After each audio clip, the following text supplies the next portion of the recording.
Welcome to A Stranger, a Suitcase and a Story. I'm Anton van Ben.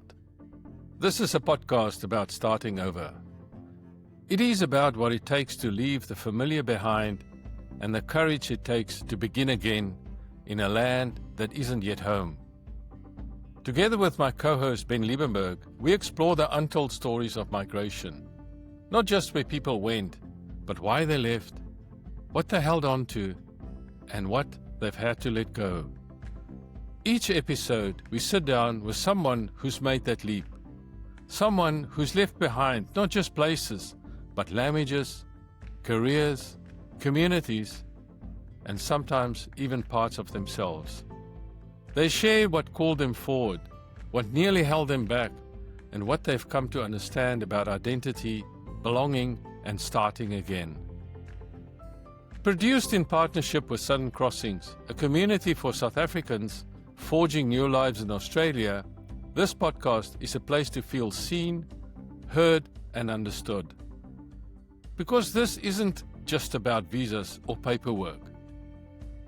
It's about identity, loss, hope, and the quiet strength it takes to rebuild a life piece by piece. So wherever you are on your journey, arriving, settling, or still thinking about it, welcome. This is where stories connect us all. Good morning, ladies and gentlemen. This information to customers travelling on the land airways. Flight LA 800 question 741 service to Auckland and Santiago.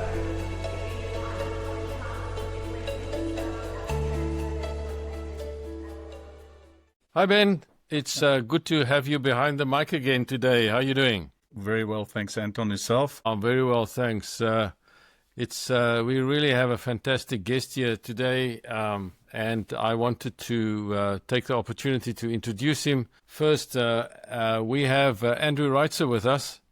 Andrew was born in Johannesburg to Holocaust survivors, raised in Cape Town, and built a life that spanned continents from South Africa to Israel to Russia and now Sydney. His career began in the family clothing business before joining Metcash and Carry, where his leadership and drive took him to from internal audit. I'm glad you're not there anymore, Andrew, and all the way to international CEO. Then he came, the call came that changed everything, an offer to move to Australia and rescue a business on the brink. I think it was also Metcash and Carry, or Metcash, I think it was at the time. He had just 20 minutes to decide and 3 days to get on a plane. Quite something. The business was Metcash, and over the next 15 years, Andrew transformed it from a $240 million loss to a $3.5 billion top 100 ASX company. That's quite impressive, Andrew. And since stepping down as CEO in 2013, he's continued to shape Australian businesses as chairman or director of companies like Amayasin, SG Fleet, George and Matilda Eye Care, and SPC Global, and as a mentor through the CEO Circle Group 30. But behind the numbers is a story about courage, the value that guides him from the start and the mindset that he believes in defines great leaders. In this episode, we'll talk about that 20-minute decision for sure, and the lessons that he's learned from mistakes, and why South Africans are sought after in business. I think it's the one thing that we're really interested to hear about, especially, Andrew, because of the level that you came in, yet not all succeed in their start in Australia. So welcome, Andrew. Really stoked to have you on the podcast today. Thank you very much. Really appreciate the time. Yeah, it is wonderful to have you here. So I want to mix up things a little bit, Andrew. We brought you in the conversation and spoke a little bit about your achievements so far, and we'll go back into that and certainly start where you were born and talk about your life in South Africa at the time. But there's something interesting I want to share and maybe start off with. A month or so ago, I was invited by a mate of mine. He has got a podcast called Future with Friends, and he's what he does is his podcast. He's a futurist, and so he talks to businesses about the future and how we make decisions now that impact what we want to do in the future. And And he had a podcast, and it's called Future with Friends, as I said. And what he wanted me to talk about, because he heard about our podcast, A Stranger, a Suitcase, and a Story, and said, well, let's talk about the future of immigration, but not from a political perspective. And it was more from how do I see the future look like? And what he usually does is say, well, why don't you write a little narrative or a story on what it would look like in 20 years or whatever the time frame that you choose. So I wrote what I thought was a really nice story about this, and I want to kind of share it with us, and so it might be a bit of a conversation as we start, Andrew and Ben. And so the story goes like this. The Ones Who Went First. So this is a fictitious story, but it's rooted in a lot of truths. So Jay Naidu was deeply grateful to finally set foot in Australia in late 2024 alongside his wife and their 2 young kids, a boy of 5 and a girl of 7. It felt like he could breathe again. The wait had stretched nearly 3 years. 3 years of limbo, of hope laced with doubt, of holding his family's future in suspended air, waiting for visa approval. Now for the first time in a long time, the ground beneath him felt solid. Then for years, they were told to integrate and assimilate.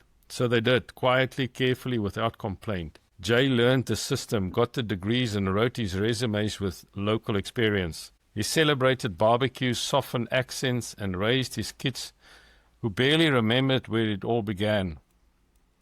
When the future arrived, AI was heralded as the great equalizer. It promised to take bias out of hiring, eliminate inefficiency, and match people to jobs, teams, and even neighborhoods based on algorithmic harmony. It could track emotional tone, flag belonging gaps, and recommend digital mentors tailored to your integration journey. For governments and companies, it seemed perfect, a way to manage culture without mess. By now, he and his wife had been on this so-called integration journey for well over a decade. They'd done the work, built their careers, attended parent-teacher interviews, learned how to laugh at the right times, and still there was a restlessness he couldn't name. A quiet feeling that despite everything, a part of him was always adjusting, never arriving. He realized, slowly and unmistakably, that you can't code for trust, and you can't automate belonging.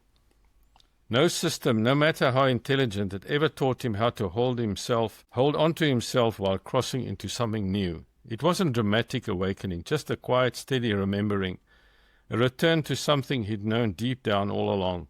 Jay was not the only one who felt it. Others began to realize the same thing.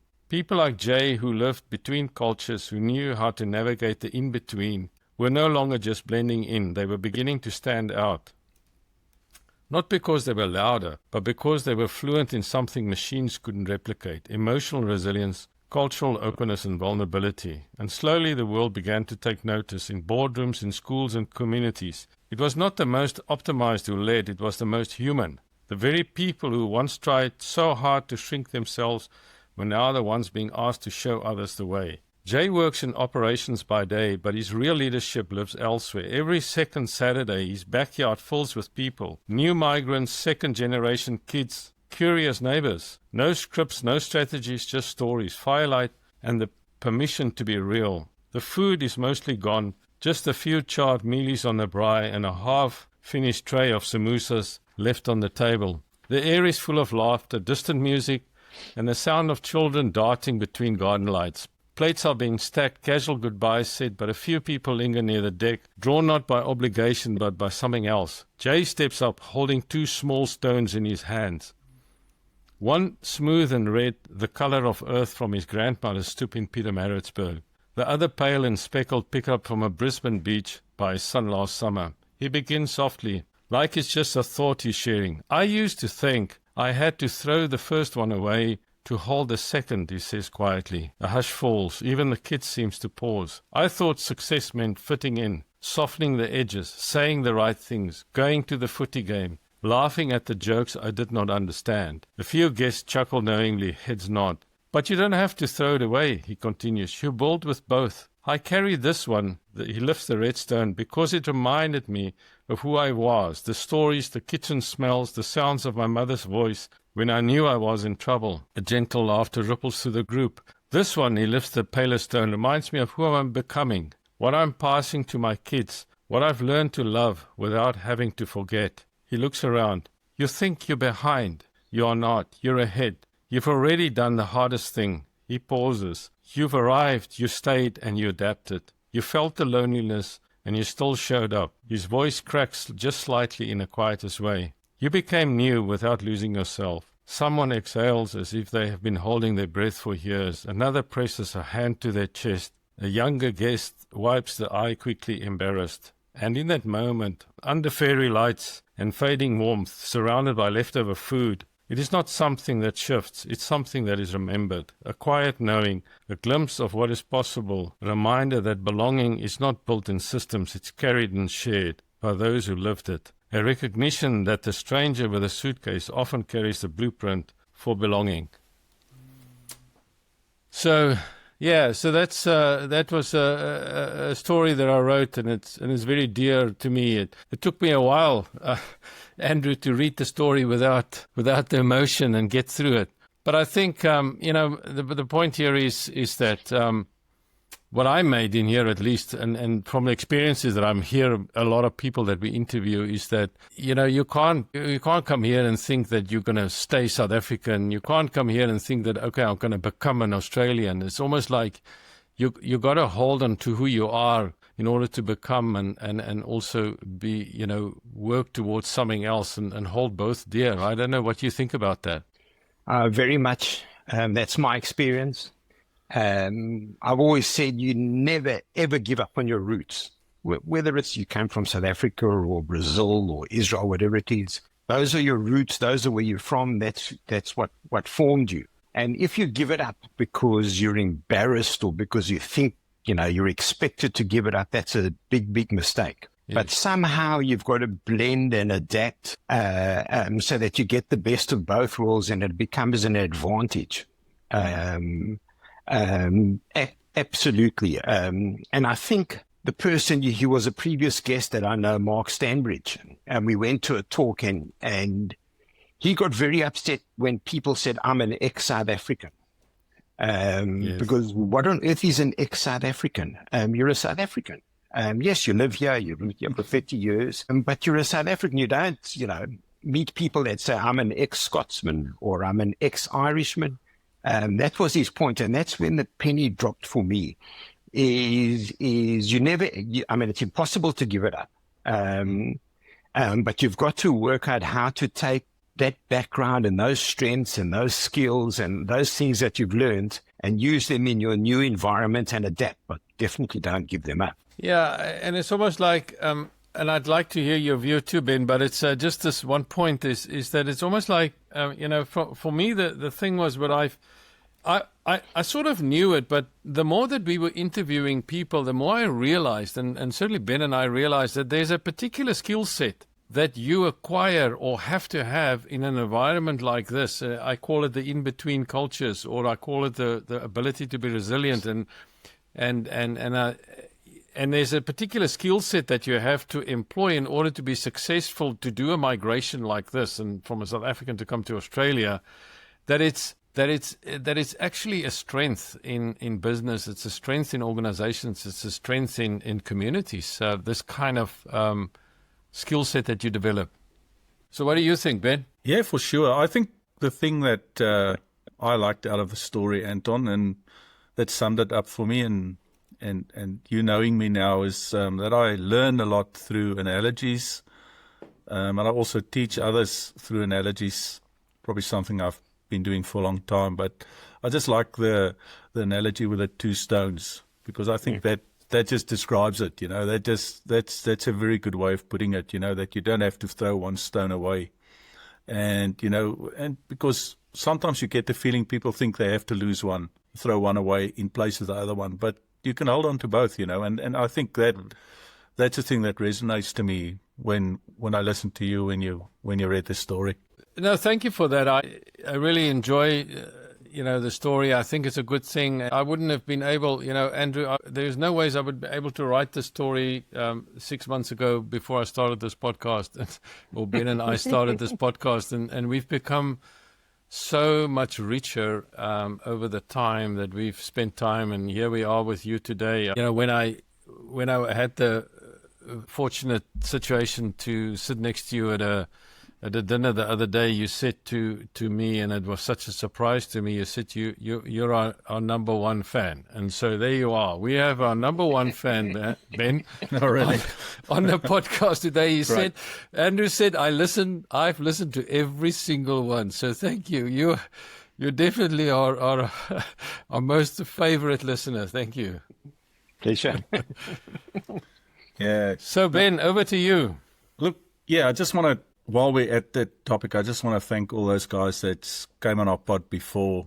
You know, I said to Andrew a bit earlier, it's a bit different talking about work and numbers and stuff. And, you know, it's more difficult to talk about yourself and your old journey. And we found with a lot of people that, you know, it can be quite emotional because it's an emotional journey and it's not always easy to talk about it. So I want to thank all those guys that came on our pod before, been on the pod so far. We really appreciate all of them. Our last story with Kavir specifically was fantastic. You know, really resonate with a lot of people, and just the emotion that he brought onto the pod was fantastic. So thanks for that. So, Andrew, for us that probably don't know you that well, first line of your story already just, you know, you sit back and you go, gee, I'd like to know more about this, guys. Take us back a bit to your family, and you said you're a Holocaust survivor. I'd like to, if you don't mind talking about it, I'd love to know a little bit more about that story and give us a bit more detail around that. Yes, happy to do it because it defines everything you are, how you start in life. So my parents were Holocaust survivors. My mother was in Auschwitz and got transferred from Auschwitz to a concentration camp in Torgau, where the Americans liberated her from. And my father was in Yugoslavia. The total family were wiped out there. He's the only survivor because he went into the forest and fought for what was called the King's Party with the Serbians. At the end of the war, the communists took over Yugoslavia, sentenced him to life in prison. And he was swapped for petrol to Israel. So Stalin cut off the petrol to Yugoslavia, and he was swapped. The Mossad rescued him from prison, swapped to Israel, and he met my mom on the ship. So she was a Holocaust Auschwitz survivor, and they met on the ship. And when they got to Israel, and there are hundreds of stories that I can tell. And after 4 or 5 years in Israel, they emigrated to South Africa. And I think there are hundreds of thousands of people like them. They took a map of the world and they said, which is the furthest spot from where all the trouble is? And it was South Africa and Australia. That's right. And he thought a distant, cousin of his had emigrated to South Africa before the war, so he said South Africa. And he went to South Africa, found the guy and started a business there. And 40 or so odd years later, I had to fix the mistake that he made and came to Australia.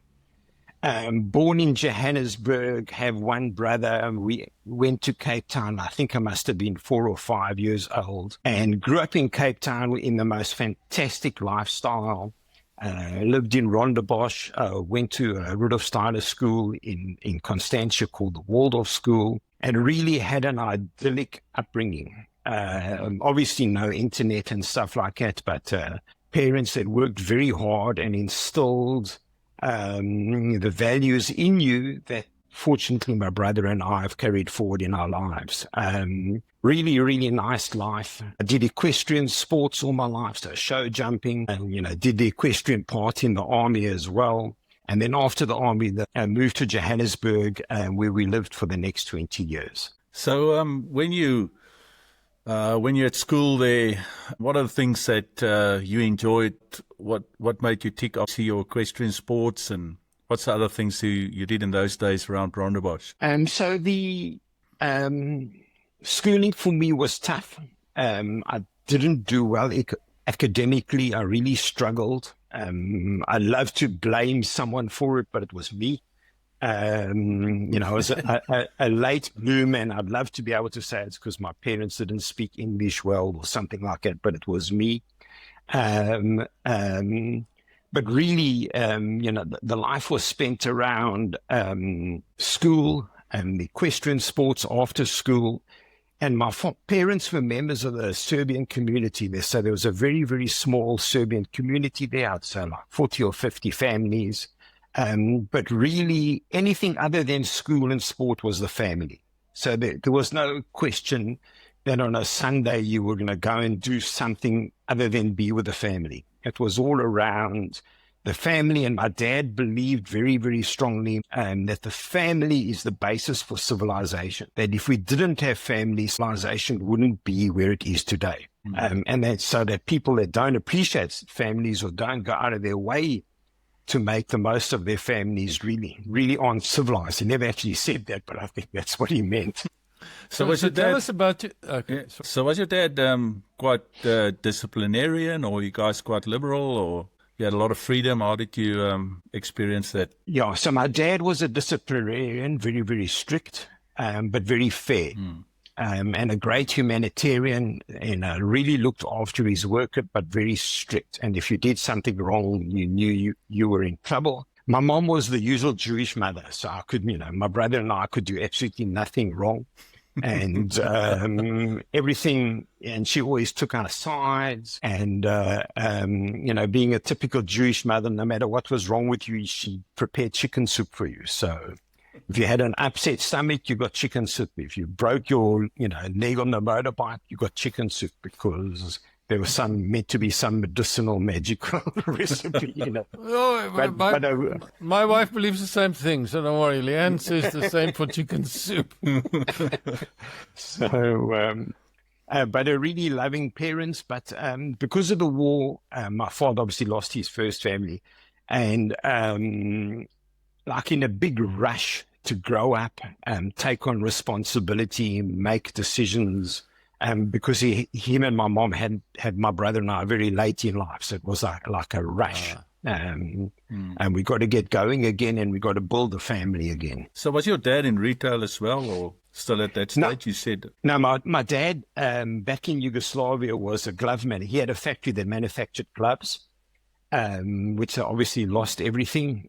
So when he came to South Africa, and at that stage, gloves were still in fashion. So all the ladies wore gloves every time they went out the door. And he built a very, very big factory, in a business in Cape Town, exporting everywhere to the UK and Europe. But obviously that at a later stage, they went out of fashion, and the business didn't survive. Right. So you said earlier that your father believed in family. So was it just the two brothers? Did you have other siblings, or who was the family that was with you guys in Cape Town or in South Africa? Just the four of us. There was no one on his side. My mom was in Auschwitz with her sister and mother. Only reason they survived, the three of them, was when they came to the selection where Mengele was at the desk, is my granny told them they were three sisters, because she had her two daughters very early in life, so they didn't look like mother and daughter. It could possibly be three sisters. And she told Mengele that they were three, because if you said, like, I'm the mom and these are my two daughters, then, one went to the left and one went to the right, so one of you were going to get killed. So they said they're three sisters, and that she's a niece of Sigmund Freud. And that interested him a lot, here he had three nieces of Sigmund Freud. So they believe very strongly that's why they weren't killed immediately. And my mom's sister went to Brazil. So I had two cousins in Brazil, but very, very little contact with them because, Portuguese speaking, and we went to their bar mitzvah and they came to my bar mitzvah, but really not close. And then another two more distant cousins in Israel, two girls. But really it was just the four of us. And that was when my dad said the family, that's what he meant. But was this, these conversations about what transpired during the war, what transpired in the concentration camps, were this things that your parents generally spoke about at times to you guys? Okay, so here's a very interesting thing. When my mom fell pregnant, obviously had just moved to South Africa. And they were warned because of the experiments that they'd had that to wait 8 or 9 years until all the drugs and stuff are out of your body, but they couldn't because it was a clock ticking. So they took a risk and fell pregnant. My father forbade her, my mom and him, from talking about the concentration camps and said, this is a new country, and there could be lessons in this for other people. This is a new country, a new beginning, a white piece of paper, and we're not going to talk and think and ponder on what happened to us. So I think I was like 13 or 14. My mother gave me a book, The Diary of Anne Frank, which is a pretty famous book, and she said, that's what happened to me, read it. Mm-hmm. And that's where I like fell off the chair, and I said, like, you know, how can this be? And the only thing I can remember was when I was very young, she went for an operation and came back, and the operation was infected, and there was a holiday in the hospital, out the hospital. And what she had gone and done was get the number taken off her arm, the tattoo taken off her arm. And plastic surgery in those days wasn't where it is today. And so it didn't work very well, but they didn't tell me, my brother or I, why she went to hospital. But so I was about 14 years old when this became a thing. They didn't speak about it a lot. There are two parts to it. So from my brother and I is very, very grateful that, you know, we weren't dragged through it. It didn't dominate our lives. And we like started fresh and just lived like the kids next door. For my mother, it was a major, major issue. She needed to talk about what happened to her, and because she was very driven that it wouldn't happen again. So she joined an association called the Survivors Association and went round to schools and associations and Rotary clubs and Lion clubs, but especially to schools in South Africa, high schools, and spoke about what had happened and a whole driving force that it wouldn't happen again.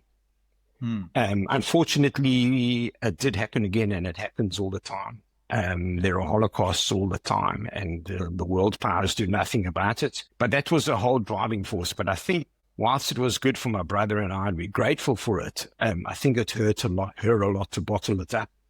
I'm not a psychologist, but I really think she needed to talk about it. Yeah, that's interesting, and that's why I asked the question. So, Yes. But then I suppose you know, after 14 or 15-year-olds, and so then that's something that you then probably got quite interested in to try and understand everything and what happened and so on. So, but you know, it must have been a very traumatic experience for her, obviously, but again for you to know Yes. this is what's happened to your mom, right? I mean, because boys are very close to their moms often. Yes.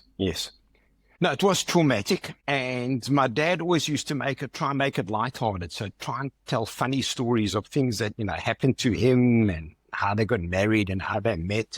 But my mom wanted us to know what she had gone through and why, you know, she was so driven to not let it happen again, all the way up to she asked me to go with her to the anniversary of the 50th anniversary of her liberation, which I went to from the concentration camp in Torgau. So, I mean, it went all the way through to there. So it like never stopped. Yeah. How old were you then when you went with her to that event? 42, somewhere there. Wow, amazing, eh? All right. Yes. Look, to be quite honest, I think this is just an episode on its own, just to speak about that part of your life. But it's truly fascinating, and you know, it's one of those things in life that I suppose when you haven't lived it or haven't had parents or somebody lived it, it's a bit surreal. You know, you can't even think about and comprehend it. But just moving on a little bit, so you've had your school, you're through school, so obviously army those days. Were you conscripted or did you volunteer to go? How did it work? No, when I went into the army, it was conscription, and we had to do 9 months and 3 one-month camps. Okay. Did my basics in Potchefstroom at 3 South African infantry, But before we went into the army, we were asked if they were starting up like an equestrian part. I think there were 2 years before us that it did it. So after basics, we went to Saldanha Bay. We were based at the military academy at Saldanha Bay, and really didn't have a hard time. Did equestrian sports. We had to train all the military, the candidate officers at that stage. Magnus Malan was our commanding officer. For some other reason, they felt that every officer had to know how to ride a horse. So we used to train these poor buggers how to ride a horse. And they came to us, I think, like 40 days to go, which is a big event in the army, and said that if we volunteered and did another 3 months, so that we were there for 12 months, we didn't have to come back. Oh, yep. It's like a silly question. So because you're there, you might as well just get it over with. Yeah. So it was 12 months and finished. Oh, good stuff. And how did you? Yeah, you said did you enjoy the experience? Do you think it was worth it? I definitely enjoyed the experience. It definitely showed me a side of life and got to meet people that growing up in Rondebosch I would never, ever have met. Yeah, true. Made me a lot fitter and stronger, and made me more determined, if anything, to make a success out of life when I got out. I think it was good. I suppose I sound like an old man, but I often look at some of the youngsters today, including my son, and I think something like that would have really helped them, teach them discipline, get them to appreciate things in life, not take everything for granted. But obviously, when you end up on the border, like some of the guys after me, and get shot at and things like that, that's terrible. Yeah. But there are positives to it. Yeah, it's an interesting thing. You say that. I think I spoke about some of my experiences, because obviously I'm a little bit younger than you, so I did 2 years. Yes. But I also grew up in a middle class family in Randburg and Johannesburg, and so that's the only people that you knew, really. Yes. And you didn't go outside of that, other than going to the south coast for holiday. But when I ended up my basics, I did in three SA infantry battalion in Potchefstroom, same as you. Same as you. And I found out that there were people in South Africa that I didn't know existed. It was quite confronting. Wow, where does this?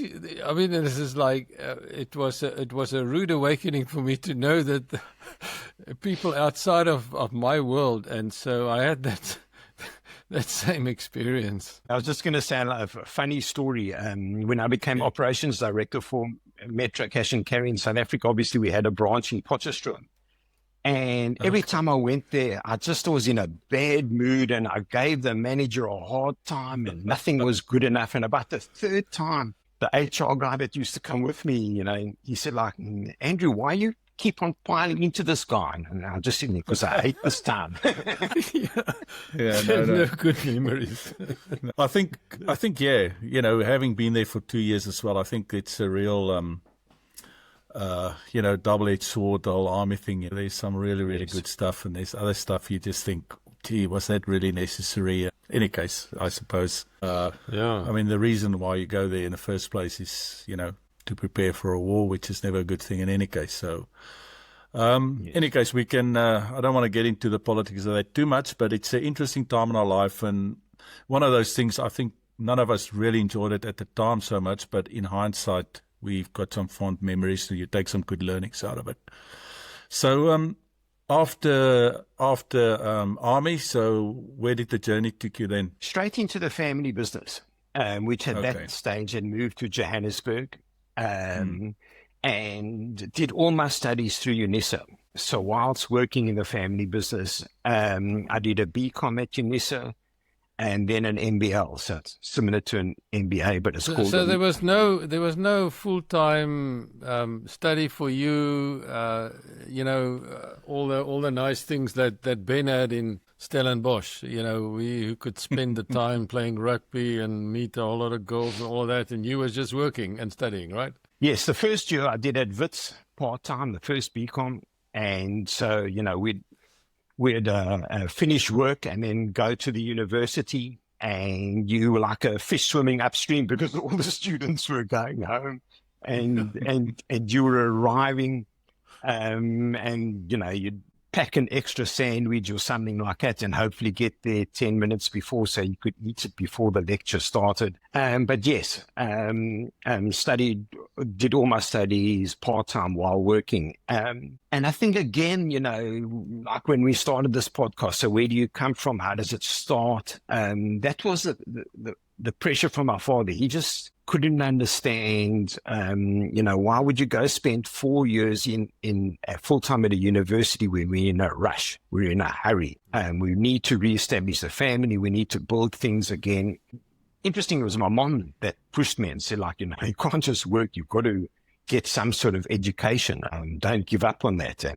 So I found UNISA, which was an absolutely excellent method of education, a little bit longer, a little bit harder, put a lot of pressure. You didn't really manage to have a social life because you were constantly doing assignments and studying in the evenings and weekends, but turned out for the better. Yeah, well, I can definitely, given your dad all the reasons why you should go, none of them academically related though, and I must admit, it's probably one of the reasons why I passed, because I thought, gee, if I fail, I'm out of here. I don't have this anymore. I'll have to move on and go and work. So, So what did you do with your son? I assume if he went to university as well, Andrew, did he go full time or not? No, he went full time to university. No, yes. All three of my kids, because we had reestablished ourselves, and I knew from my mates that went to full time that there's a big learning curve and a big experience curve other than what they study, that makes them better people. So no, very much so. So tell us a little bit about. So you were studying and then working, and so the focus was to get the degree, but the bigger focus was to grow the business. I am sure that was the intent of all of this, right? Yes, and I can't remember the timing, but about, because the business was in trouble because people weren't wearing gloves anymore. And my father always joked because stop wearing gloves came in about the time of the miniskirt. Oh. And he always used to say the miniskirt put him out of business. And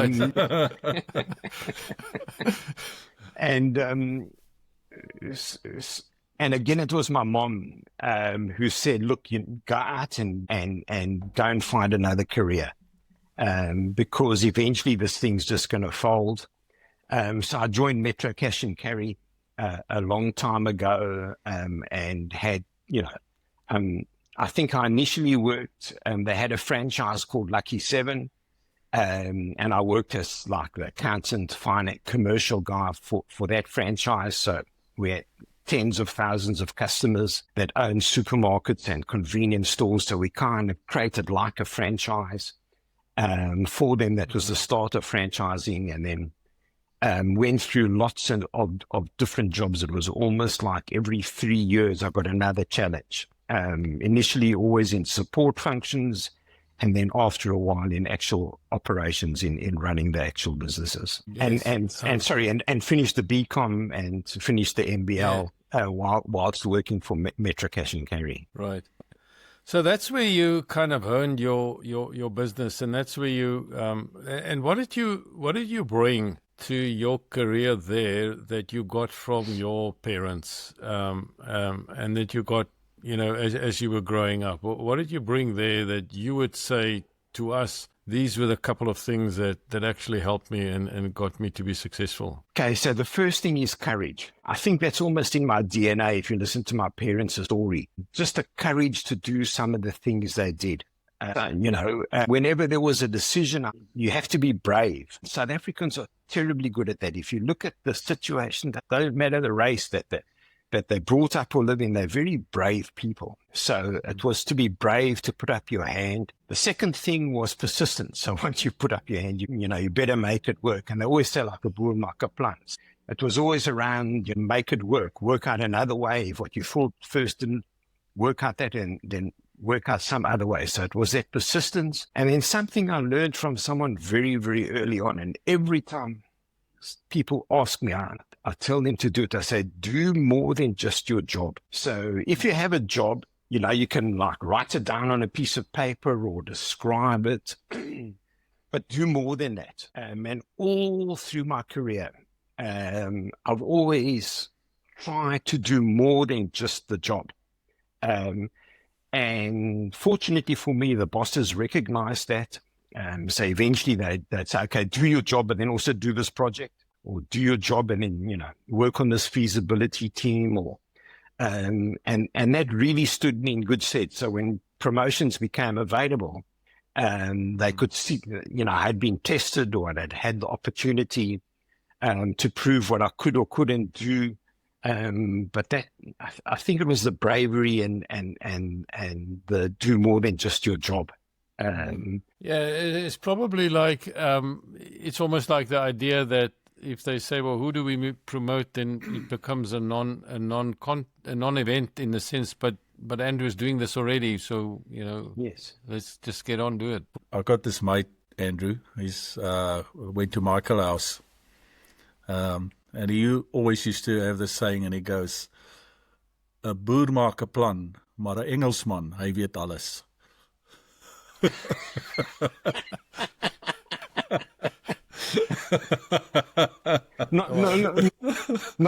But it was Not always true, because I know lots of boers that know everything. Yeah. There's a mention that you make at some point. You talk about you had a boss. It's probably out of sequence, but I want to kind of that really fascinated me. We talk about a Spanish general, and he's I think you said the Cortes strategy. What was that all about? And when was that? Okay, so towards the end of apartheid, I mean, we had a cash and carry warehouse in every city and every village in South Africa. And even sometimes there wasn't one. It was just a crossroads. And we opened a warehouse there.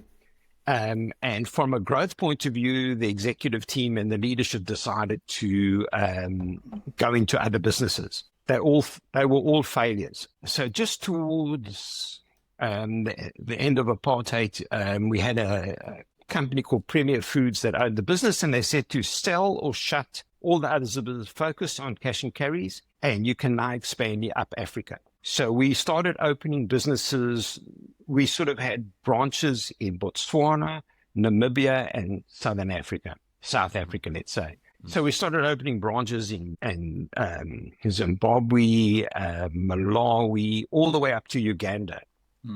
And we would take senior management and say, okay, go and run the Ugandan business, sign here for 3 years.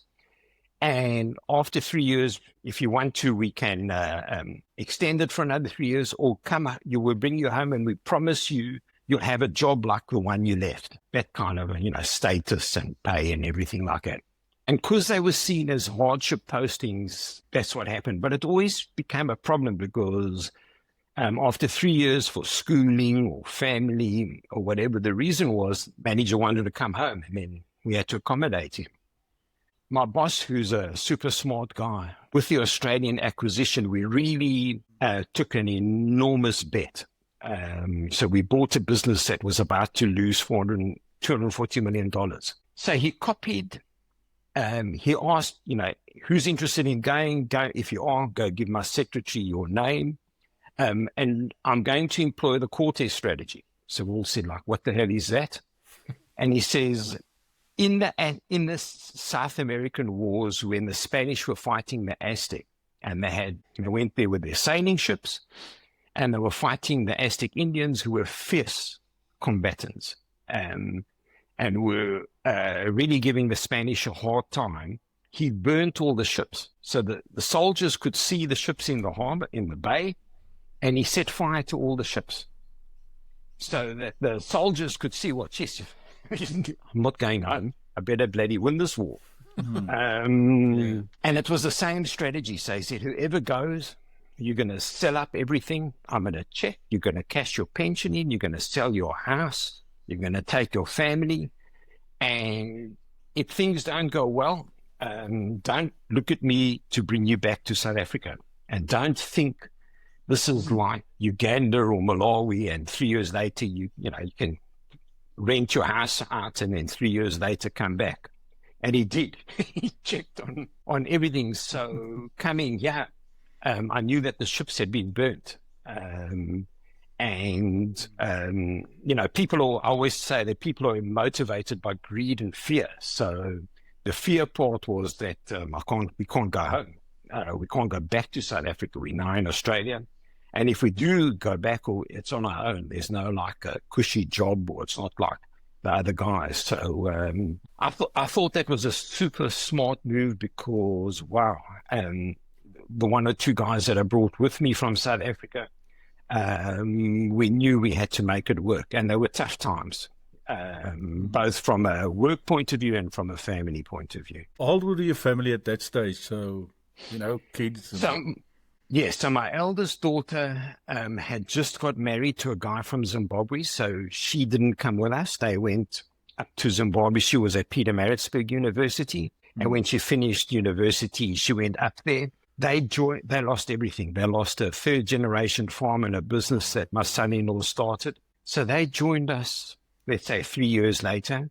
I had my second daughter, who would have been 15, so she had 2 more years of school, which she completed in Australia. And my son, which is a Laatlamaki, he was in junior school, so he would have been like 9 or 10, and they came with us, and settled within the first 24 hours. Oh, really? Yeah. Yeah.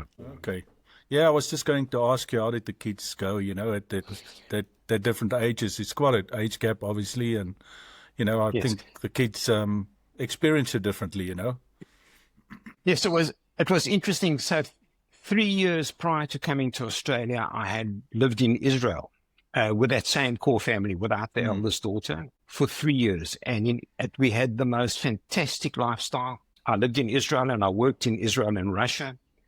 But the family were in Israel was, despite, a war or a suicide bombers, where we had total peace and freedom. We never locked anything. The kids played in the street.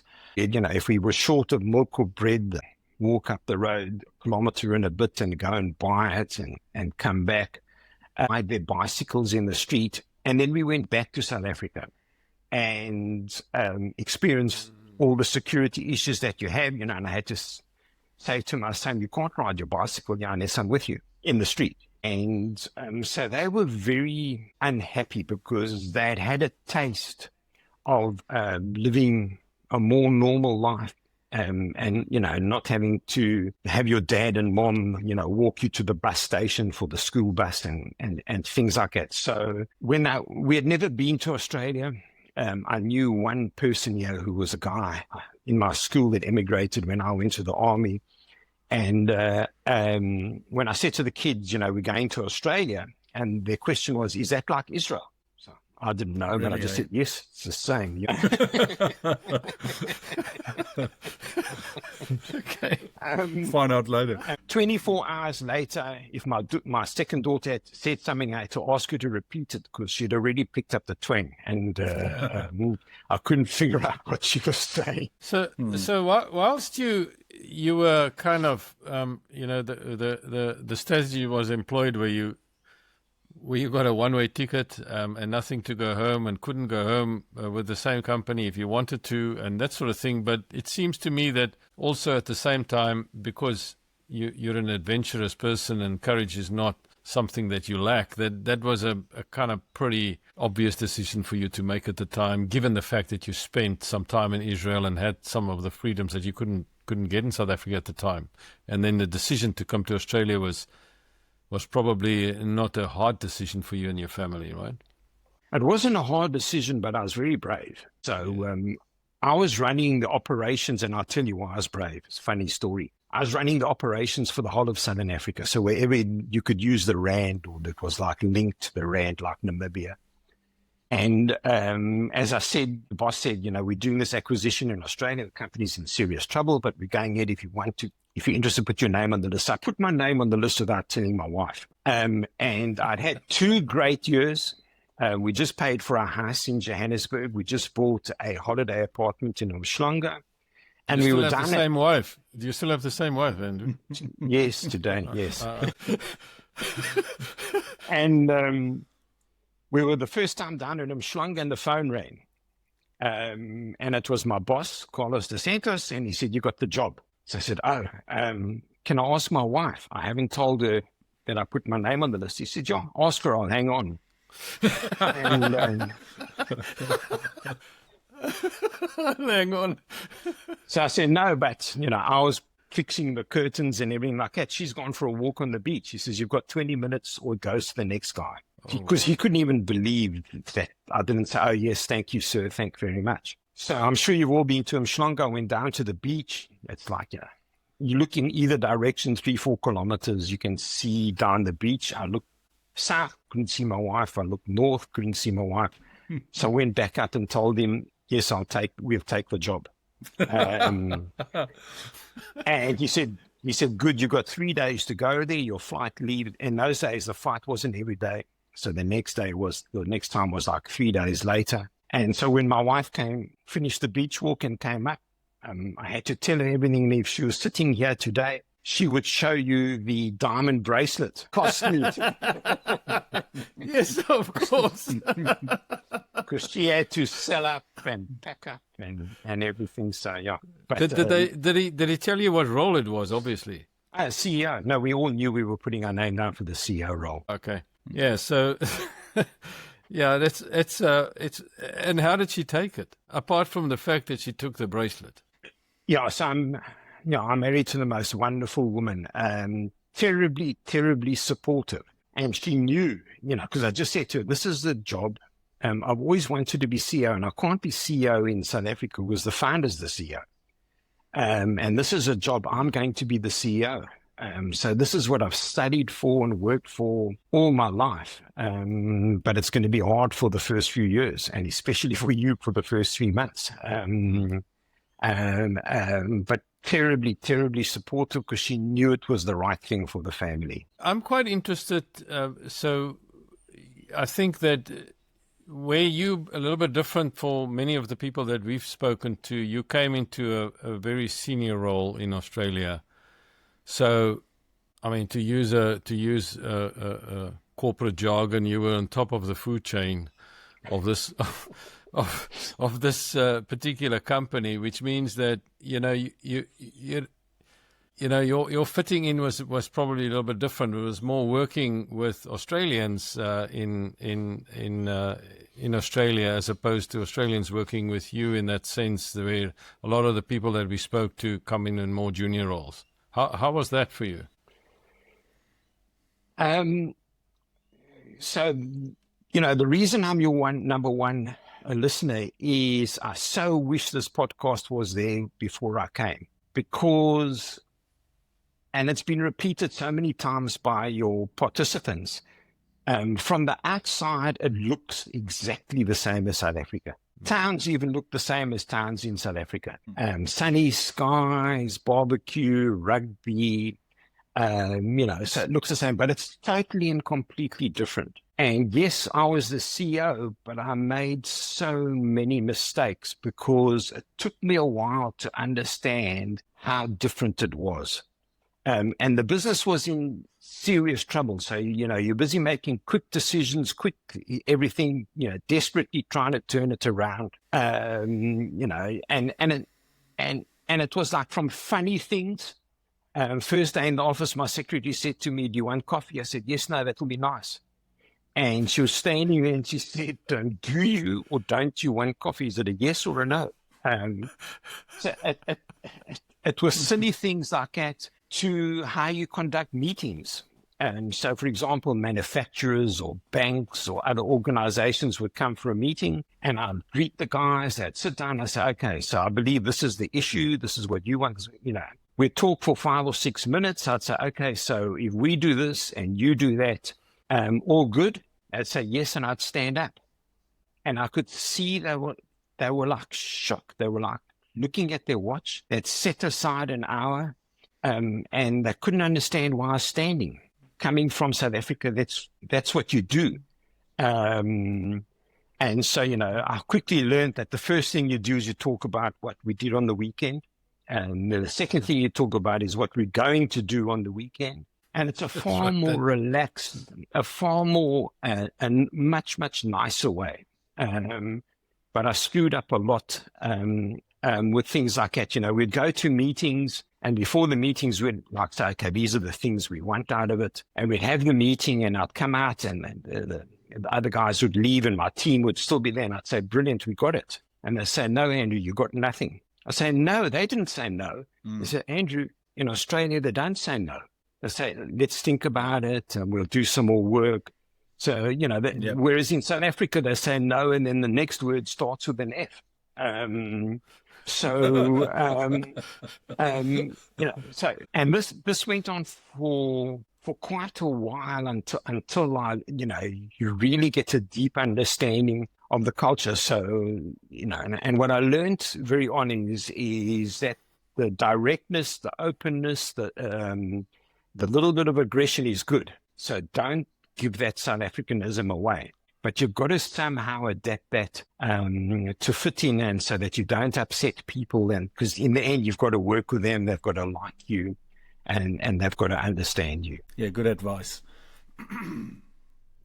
But so there's a lot of, I suppose a lot of people, and as you said, you wish this podcast was around when you were young, and that's why Anton and I actually started it. We just thought the same thing. We thought, gee, it would have been good if somebody just gave you a few lessons or pointers, and it's interesting talking to people just from different walks of life. Doesn't matter how you come here, with a lot of money, a little money. There's some of the things that they all share, and some of the experiences they all share, and that's been actually quite surprising for me and Anton on this journey. How many similarities there are. But just from your perspective, you came there probably, as Anton said, quite privileged in the sense that you came in a really good job. And how did you experience that, and how long did it take you to really adapt and really become comfortable and in your new environment, and that it feels like home? It doesn't feel like home. It just doesn't feel, even today. I have a lovely life, a fantastic family, 6 grandchildren. It's not home, it's something else. And we absolutely love it. My family are so settled here and so successful. But if you think it, you make it, it's like a new home. So it's not the old home. It's a new home, and people have to get over that.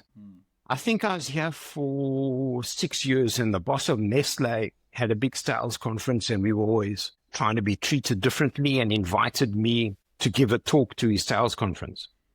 And he asked me to introduce myself and tell a little bit about the background, and then explain the business. And I'll never forget, I said to him, I come from South Africa. I've been here, I think, like 6 years or something. I'm a trainee Australian. I'm still learning to be an Australian, because not a day or not a week went by where I didn't learn something or experience something new or understand something. So, sometimes like funny things, sometimes quite serious things. I think at least 8 to 9 years I was a trainee Australian.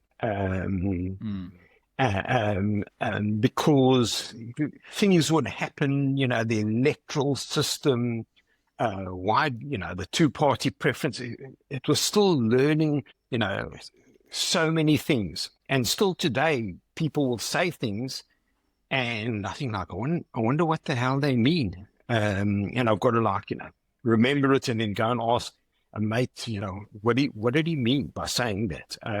So I think it takes quite long to be able, to stop being a trainee Australian. But it's not a problem. It's a nice thing. It's a nice thing to learn, and it's a nice thing to really have your eyes and ears open, so that you can understand and try and understand why they're like it, or why do they, because because it's nice. It's a And I beautiful country. And I think also you're in a retail business, and you must have experienced this also, is that the vast difference that you have in the States, in the sense of the culture of Queensland, is way different than Victoria, way different than where we live in New South Wales. And then in Adelaide, you need a different passport almost to go there, because I've spoken to people in Adelaide that've been there for 30 years, but they weren't born there, and so then they don't regard themselves, or everybody else don't regard them as part of Adelaide. It's just like that. And so this is another kind of weird thing about Australia from that perspective. People always used to ask me, so what surprised you by coming? And I used to say that my biggest surprise is I thought there was one Australia. I thought there was one place called Australia. Then it's not. There are 5. And they're very, very different. We acquired in 2002, I think we acquired a big business in Western Australia. We did it in a hostile way. And I remember eventually I was allowed to go and speak to the customers there and take the business over. And the bank that we were working for had like a PR department. And they said, look, there's a big issue in Western Australia because you're a South African. And you speak with a South African accent, and you need to be sensitive to that. And they came and spoke to me about it, and they said, we can give you some coaching tips. Anyway, I went across there, and the West Australian newspaper asked me for an interview. And as the lady sat down, she said, so you're a barbarian from the East coming to close another head office. So I said, look, so I understand the word barbarian, but where's the East? And they had absolutely no problem with my South Africanism, but they were very upset that someone from Sydney, which was the East, was coming to shut another head office in Perth. And labeled me a barbarian. And so, yes, you've got to learn that. And the regulations, and especially the people, just think differently and react differently to different things. What would you say? I mean, in the intro, we talked about your business, and we talked about you yourself said that you came across to a $240 million loss, and then over time, you've made, I think the figure that we have here is $3.5 billion turnover again in later in your time here. So what was this ingredient that you could employ here for that to be successful? Because I'm sure that people listening to the podcast would love to hear what did you do at that level to be successful in Australia to that extent, your business? Okay, so the numbers are a $240 million cash loss, or EBITDA, to about a $400 million profit over 17 years. I think wholesale businesses are run in a similar way all around the world. Living in South Africa with sanctions and being sort of an outcast to the rest of the world, as a management company, so we always had this sort of persecution feeling that, we were going to fall behind the rest of the world. We weren't going to have the latest tech. And as a management team, we used to travel a lot, and we developed friendships with other big wholesalers around the world, specifically in Europe and the UK, and would go to them and spend time with them and say, how do you do your promotions, and what computer are you using? And so there's a way of running the business, and we'd come back and say, guys, it's not so bad, but here's one thing we picked up, or here's a trick we learned. When we came to Australia, this business wasn't run like that at all. So, in terms of what we had to do and how to do it, being there, done that. It was just a matter of getting the people to understand what the plan was, to fix the culture, and to get everyone on the same train headed in the same direction, so called strategic alignment. My finance director used to talk about, we had one foot in the grave and another foot on a slippery banana peel. I mean, that's how close it was. So that it was like an emergency, and you'll be absolutely, it's not surprising, but you'll be absolutely amazed by the energy and the power that people have when things are an emergency. It's like, walking in a bush and a lion jumps out. I mean, the next second you're sitting on top of a thorn tree, and you think to yourself, how the hell did I get up there? So it's that kind of thing that when there's an emergency, the way people react and the way people do things is absolutely fantastic. So, Andrew, did you actually share with your teams and, the people here, did you go to them and say, guys, this is not looking good. We either get this right or we're gone, or did you kind of like shield them from the reality? Absolutely not. I told everyone. So the shares were down to 25 cents, I think, the lowest. That there had been listed the company at $1.10. I gave everyone shares, every single employee, unheard of in that business, the guys picking boxes in the warehouse. And I just kept on telling them the truth and what we needed to focus on to fix it. And I put up a board in every canteen and every office for the share price. It's amazing, sort of the messaging that gets across. I'll never forget being in the canteen down in Victoria, in Melbourne, in the warehouse, and I think the share price had gone the day before from like 38 cents to 36 cents. It dropped 2 cents. And one of the questions from the floor is, what happened? Why did the shares that this guy now owns, why did they drop 2 cents? And I said, obviously the shareholders find out that you made a mistake picking the order yesterday. But I mean, it's that kind of, it's that kind of exposure. And being South African, being terribly brutal and hard. After the first 2 weeks, I came up with a strategic plan, which was totally autocratic. And I just said, these are the 12 things we have to do. We had a list of about 200, but the others were in parking. And I said, these are the 12 things. Called the top 30 guys together and said, look, I respect you. You could think totally differently to me. But these are the 12 things we're going to do. And if you want to take your jacket, walk out and go and see payroll, pick up your check, I fully understand. In fact, I'll respect you. But if you stay here, then these are the 12 things we're going to do. But absolutely told everyone everything before they read it in the newspaper. And there was a lot in the newspaper. Yeah, that's a typical South African trait, what you just mentioned here. That's in the sense of, not scared and brave to tell the truth, and because when you listen to the Mark Stambridge one, he would say that that's the whole thing about bilateral versus multilateral discussions, yes. And then how that all works.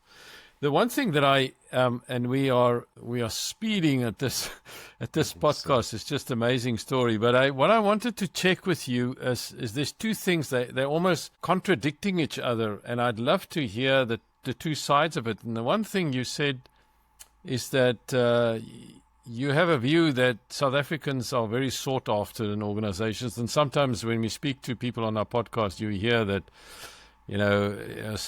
Often it doesn't necessarily translate that like that. You see this in social media sometimes. And then the other almost opposite is why so many South Africans fail when they come to Australia to start their own business. So what is your kind of views on those two issues?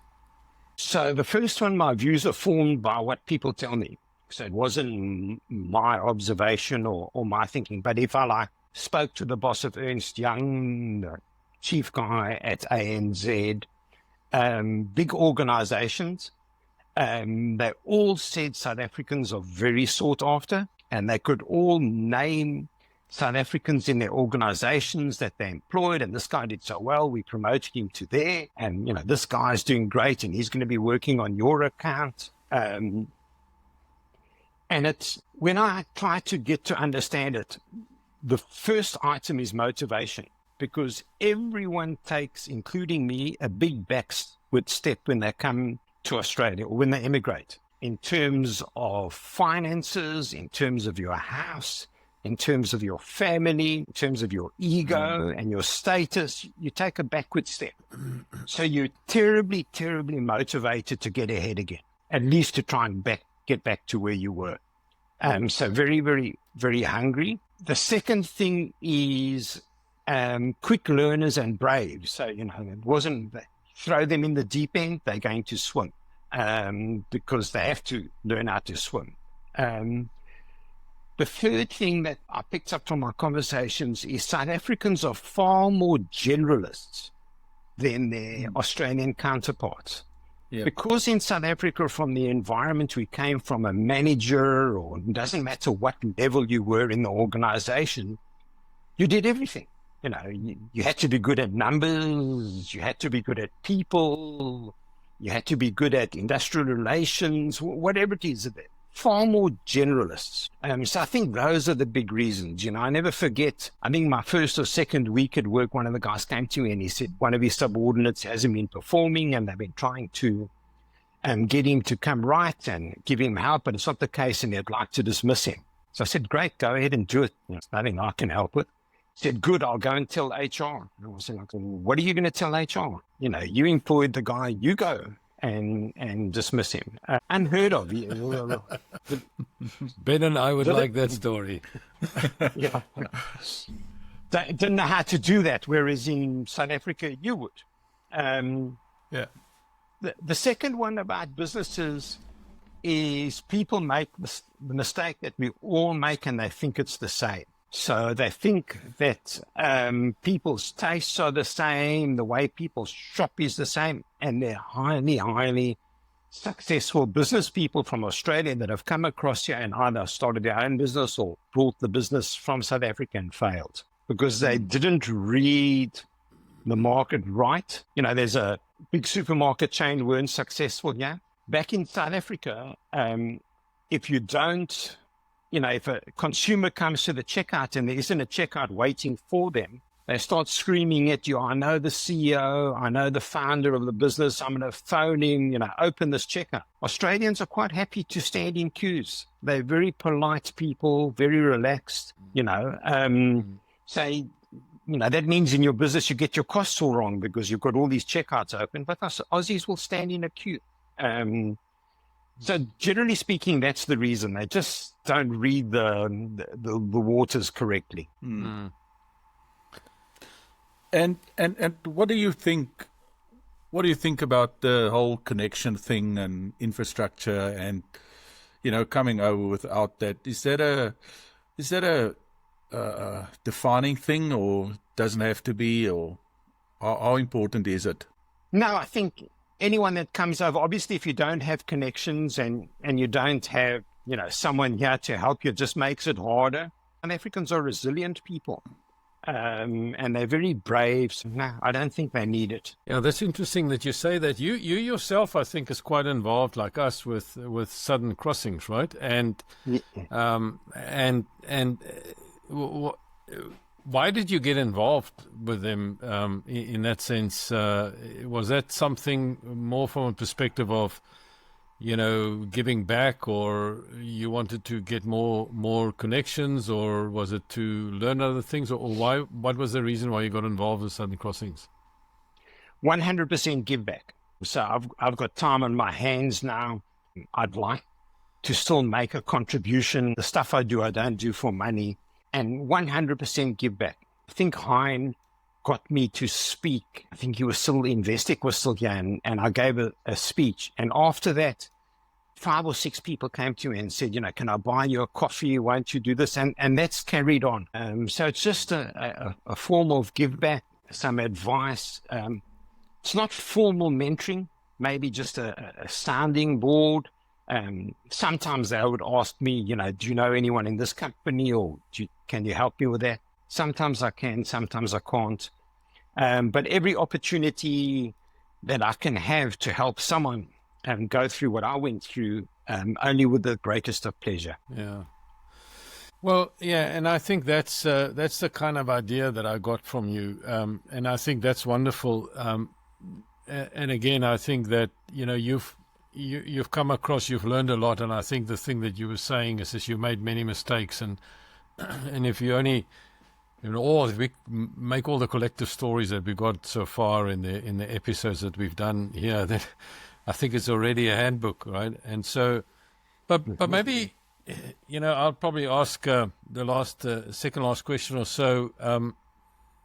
You spoke a lot about what you would have done, or if you knew more, but prior to your coming, and you talked quite a bit about the mistakes and so on. But what are the 2 or 3 things that you would give advice to somebody? I asked Mark that same question. It's a 22-year-old person. They've just finished uni. They want to come across. They can make a living in Australia. What would you tell them to do? So I tell them to be brave, to make decisions with imperfect information, to go for it, to put up their hand, obviously be persistent, make a plan. Even though they might not have had a boss like mine, but to have a kind of a Cortez strategy. So where there's no back door, even just psychologically, or if they just say to their partner, look, we're not going back. We have to make this thing work. We all agree to that. So just having that where there's no escape route, and then you really make things work. Never give up your South Africanisms. The good things that you bring from South Africa, just don't give them up, but be terribly flexible and adapt. You've got 2 ears and 1 mouth, and use them in that proportion. And listen and understand. Not just listen, but really understand or ask questions and adapt. But don't walk away from being a South African, because it's there's many traits that South Africans have that are really sought after and work very well. Yeah, that's true. There was one person that said to me, and he's a pretty senior person in Sydney, not a South African, very much an Aussie, that said that South Africans that he meets, he described them as having a fire in their belly. Yes. It's almost like that. You've got this, and I think Ben said it also at one of the podcasts. It's almost like an urgency that people come across and say, I got to make it work. But I think what I'm hearing you saying is you got to have that fire in your belly. You got to be brave. You got to be courageous to do this. But at the same time, don't run up the escalator, right? Yes. The escalator will take you there, right? I mean, you just got to get on it, see what's going. Because if you run up the escalator, you don't see what's going on around you, and you're bound to trip and fall. I can take this analogy very far, but I will stop here. Yeah. I wanted to say it's good to have the fire in the belly, but don't burn everything down. Yeah, be careful. Yes. Yep. So Ben, do you have a question No, or so look, before we? I've got no more questions. I've got hundreds of questions actually. Look, it's been fascinating. I probably more got just a comment to say. Thank you very much, Andrew. We really, really appreciate you coming on board. It was fascinating talking to you. Got such a rich history, humble but yet successful. So, it's a privilege to have you here, and thank you very much for making the time. And I'm sure there's a lot of people, again, like all our talks, it's going to take a lot out of this, and to an extent, it's also good to know that, it doesn't matter where you come in and with what level and with how much money and how much things you come here, it's still very challenging, and you still have to learn every day, and that you're still learning every day, and that you prepare to learn every day, and so I think for me that's been the big lesson out of this. Thank you. Yeah, well, thank you, Andrew. I really appreciate it, and appreciate your time and then your honesty, and it was so good to hear some of the stuff that not everybody knows about you, and many people know about your business dealings and all of that because they experience that and they know that's what's on the CV. But what is not on the CV is what happened when you were 13 years old, and I think that's so important. And thank you for the story. We really enjoyed it. Pleasure. Thank you so much for having me on. I hope this makes a difference in one person's life, because then we've won. That's right. That's right. All right. Yeah. Thank you then. Thank you.